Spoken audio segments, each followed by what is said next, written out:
Yemen के Houthi विद्रोहियों के खिलाफ छिड़े अभियान में अमेरिका ने ताजा हमले किए हैं। हूथी अड्डे पर हमले में एक ड्रोन और एक अनमैन्ड वेसल को तबाह कर दिया है। यमन के हूथी लाल सागर से इजराइल पर लगातार हमले करते रहे और लाल सागर में अमेरिकी नेवी की तैनाती के बावजूद हूथियों के हमले से अब इजराइल परेशान है।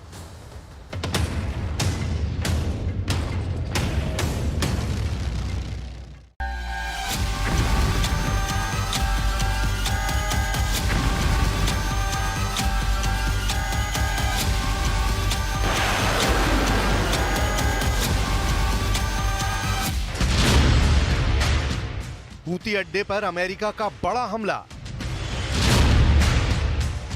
रीढ़ तोड़ने वाले अटैक से मच गई भगदड़। लाल सागर में हूती विद्रोहियों के पांव उखड़े। अमेरिका के स्पेशल कमांडो का ऑपरेशन हूती।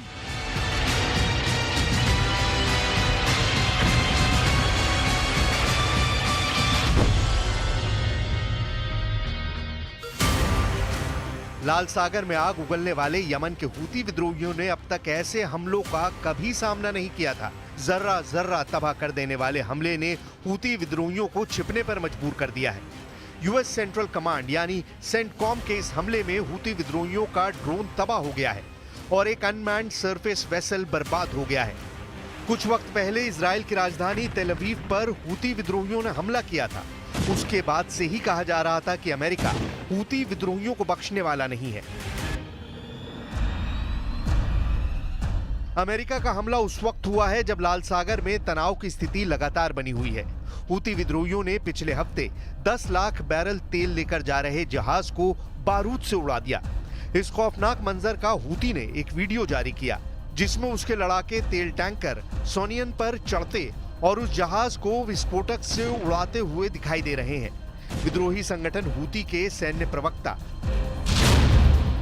याहिया सारी ने कहा है कि सोनियन एक ऐसी कंपनी है जिसने लाल सागर में इजराइल जाने वाले जहाजों के खिलाफ यमनी गुट की ओर से घोषित नाकाबंदी का उल्लंघन किया था। खुद को यमन के सशस्त्र बलों के रूप में पेश करने वाले हूती उन जहाजों को लगातार निशाना बना रहे हैं जिनके बारे में दावा किया जाता है कि वो इजराइल से जुड़े हुए हैं। उनका कहना है कि ये सब इजराइल सरकार पर गजा में युद्ध को खत्म करने को लेकर दबाव डालने के लिए किया जा रहा है। यमन के विद्रोही गुट ने इजराइल को ही नहीं, संयुक्त राज्य अमेरिका और यूनाइटेड किंगडम से जुड़े जहाजों पर भी तब हमला करना शुरू कर दिया जब दोनों देशों ने इस क्षेत्र में शिपिंग लेन पर हूतियों के हमलों को खत्म करने के लिए जनवरी में अपना सैन्य अभियान शुरू किया था। हूती इसी अभियान के परखच्चे उड़ाने में जुटे हैं।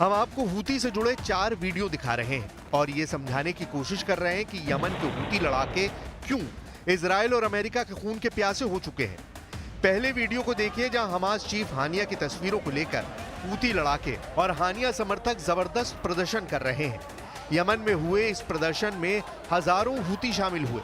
हाथों में हमास चीफ हानिया और हिजबुल्लाह के नंबर 2 रहे कमांडर फुआद शुक्र की तस्वीरें लेकर इजराइल से बदला लेने की कस्में खा रहे हैं। अब आप दूसरी तस्वीर देखिए। इसमें हूती लड़ाके गजा में फिलिस्तीनियों की मौतों को लेकर प्रदर्शन कर रहे हैं। हजारों की तादाद में हूती AK-47 जैसे हजारों राइफलें और गन्स लेकर प्रदर्शन कर रहे हैं। अब तक गजा युद्ध में मारे गए 40,000 से ज्यादा फिलिस्तीनियों को लेकर यहां भयंकर गुस्सा है। यमन की राजधानी सना में हुए इस प्रदर्शन में हूतियों ने हथियारों के साथ जबरदस्त प्रदर्शन किया है।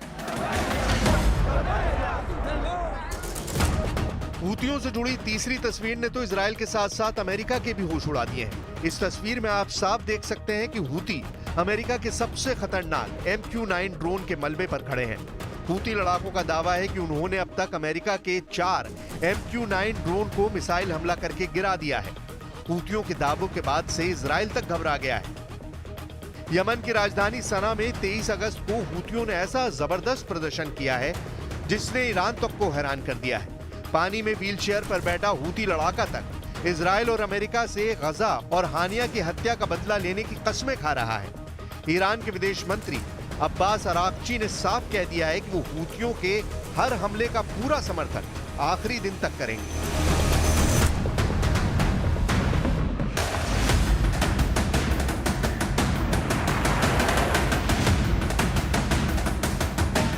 हूती विद्रोहियों का आरोप है कि अमेरिका और ब्रिटेन ने मिलकर यमन के करीब 424 ठिकानों पर हवाई हमले किए हैं, जिसमें कई दर्जन यमन के नागरिक मारे गए हैं।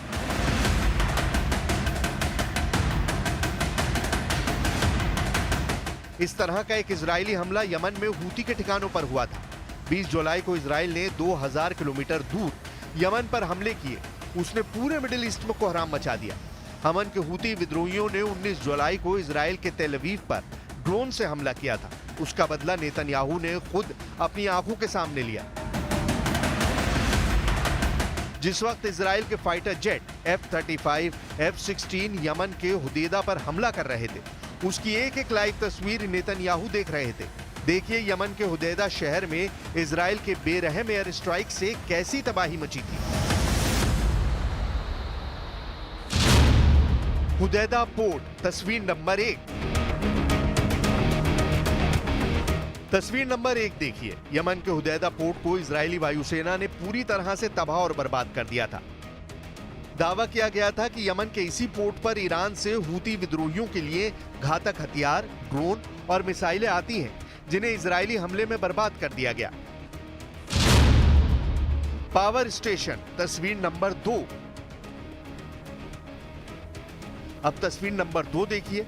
इजरायली वायुसेना के फाइटर जेट्स ने हुदैदा शहर में मौजूद एक बड़े पावर स्टेशन पर भयानक हमले किए थे।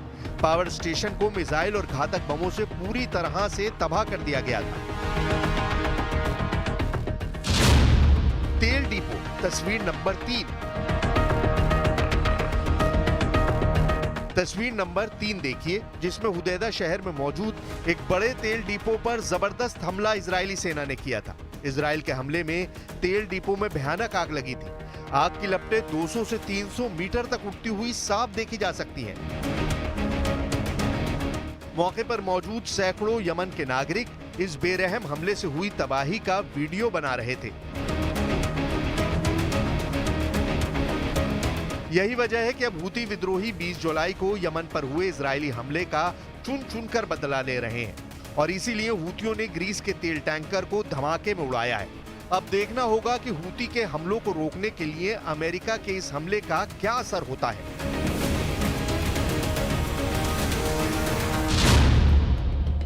1980 के दशक में यमन के तत्कालीन राष्ट्रपति अली अब्दुल्ला सालेह के खिलाफ देश में माहौल बन रहा था। तभी वहां के एक आदिवासी समुदाय ने एक संगठन खड़ा किया जो राष्ट्रपति के खिलाफ एकजुट हुआ।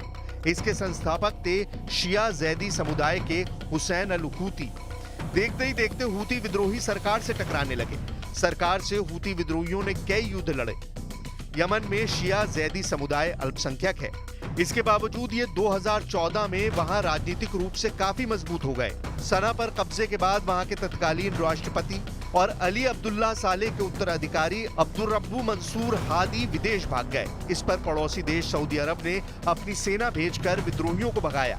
इसमें यूएई और बहरीन ने भी सऊदी अरब का साथ दिया था। हूती संगठन के लोग इस बात से गुस्से में थे। नतीजा ये हुआ कि संगठन के लड़ाकों ने साल 2017 में अली अब्दुल्ला सालेह की हत्या कर दी और यमन की ज्यादातर आबादी पर अपना नियंत्रण कर लिया।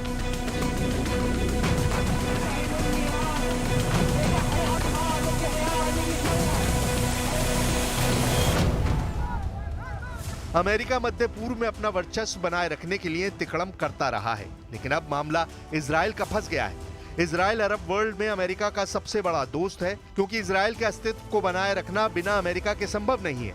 लिहाजा इजराइल भी अमेरिका से दोस्ती निभाता रहा है। लेकिन फिलिस्तीन पर हमले के बाद हालात बदलने लगे हैं। इजराइल चारों तरफ से घिरा हुआ है। लेबनान के हिजबुल्लाह भी उस पर हमला करते हैं। हमास से तो वो जंग ही लड़ रहा है और लाल सागर की ओर से हूती इजराइल को तबाह करने पर तुले हैं। यही कारण है कि अमेरिका ने लाल सागर में अपने युद्धपोत भी तैनात किए हैं, जो हूती हमलों को रोकने के लिए हैं। लेकिन हूती बावजूद इसके इजराइल को टारगेट कर रहे हैं। नतीजा है कि अब अमेरिका को हूतियों के खिलाफ सीधी कार्रवाई करनी पड़ रही है।